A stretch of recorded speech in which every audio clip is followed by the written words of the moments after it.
Consistency with the wake time is really what helps to set the day and then set our evening as well.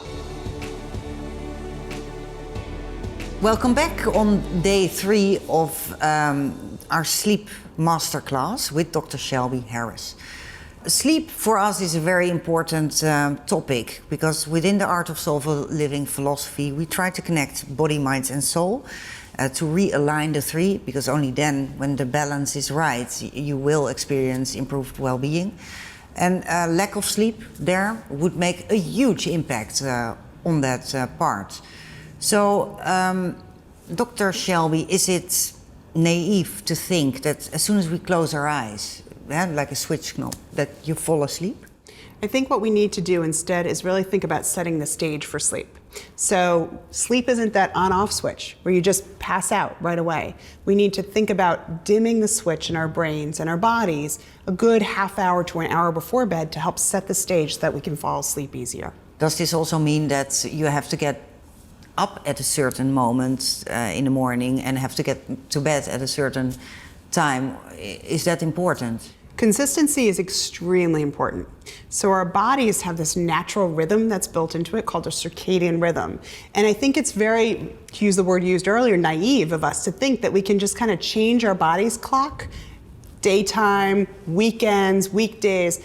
Consistency with the wake time is really what helps to set the day and then set our evening as well. So if you keep the same wake time, especially 7 days a week, it helps you fall asleep faster at nighttime. We promote meditation, whether it's in the morning, in the afternoon, or at night. And you promote to do it during the day. Why is that? So I have no problem with people using meditation at night when they want to relax and unwind their brain and their bodies to go to sleep. But I find that if you practice meditation during the day, you get stronger at your ability to refocus your brain. So it's almost like going to the gym or working out on a regular basis. The more you do it during the day, the stronger you get at being able to actually focus and refocus your brain. So that when you go to bed at night, to use like a stressful day like you were talking about earlier, if you've had a stressful day or your brain's really busy and it's going boop, boop, boop, and it's talking constantly, if you've been meditating during the day, it makes it easier for you to recognize that at night when your brain is going all in many directions, to be able to then refocus on whatever the meditation is or your breathing, to be able to let it go easier, to go to sleep faster. But how do you do that during the day? Because if you have a working schedule, then you might, how do you plan that in? I think we often overthink meditation too, that we think it has to be this 20-minute thing where we're sitting and we're having a very seated, long practice. Doesn't have to be that way. I practice meditation for a minute, maybe 2 minutes in the morning when I get up. I look outside and I observe and describe what the trees look like outside my window. That refocusing my brain and not thinking about a million things that I have to do in the next hour is a meditation practice. So just that is getting stronger for your brain. Doesn't have to be that long-winded thing. Well, that's actually quite a great tip about that small meditation moments. I think I'm going to try that too. You were also talking about the circadian rhythm and the need for our bodies and minds to experience daylight. So we are, especially in winter, cooped up in an office all day. How do you actually counter that?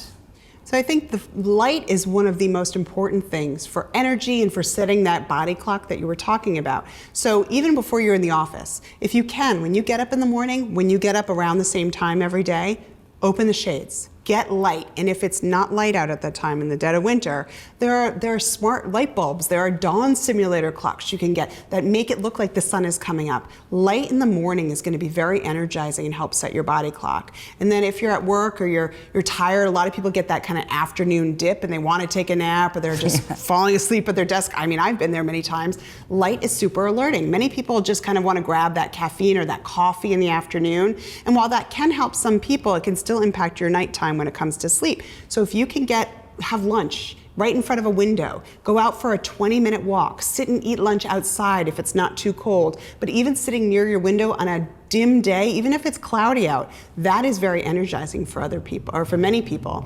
And then some people also find exercise is very helpful, but don't exercise too close to bed. If you can exercise either in the morning, get a little bit of movement, that's very useful for a lot of people. So movement, light, and then one other big thing is coffee or any kind of caffeine. But a lot of people get right up in the morning, they kind of chug that cup of coffee if they can really fast. Guilty. Yeah, but actually what we find in research is if you wait about an hour, so you get up, you have your light exposure, you have breakfast, but wait about an hour to have that coffee and sip on it instead of drinking it really fast, you actually get more prolonged effects from that coffee over time. So it works better.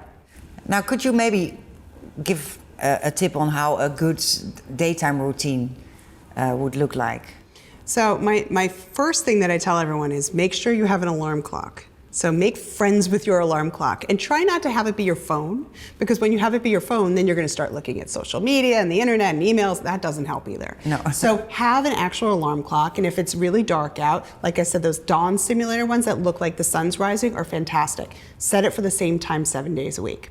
When that goes off, then try to get light exposure. So have breakfast in front of the light if you can. If it's still dark out, just turn the lights on. Get about 20 minutes of just movement. Doesn't have to be hardcore exercise at that point, just move your body. And then about an hour later, have that caffeine if you really want to have caffeine. And then just go about your day, but make sure you're getting enough light exposure. And in the afternoon, try to get a good 20 minutes, 30 minutes of light by going outside or having lunch in front of the window if possible. And really just be mindful of your stress. It's, we live in today's society, stress is there. So just try to be mindful of moving and where your stress levels are, so that as nighttime comes closer, you can do things to try to unwind and relax if you're noticing you're more tense than usual. Well, that sounds like a soulful approach to at least get better through the day as well. Yeah, and then I think meditation, if you can spend 1 or 2 minutes in the morning or in the afternoon, just getting in that meditation practice in front of a window is even better. That's all helpful as well. So tomorrow we're going to talk about worries. So meditation's one way to deal with worries, but sometimes it's not enough. So we're going to talk about setting a worry moment to help kind of empty your brain out so that you can go to bed a little bit easier. Oh, well, that really sounds new to me, setting a worry moment. I'm really curious how that will work out. I look forward to teaching you more all about it. Me too, thanks. You're welcome.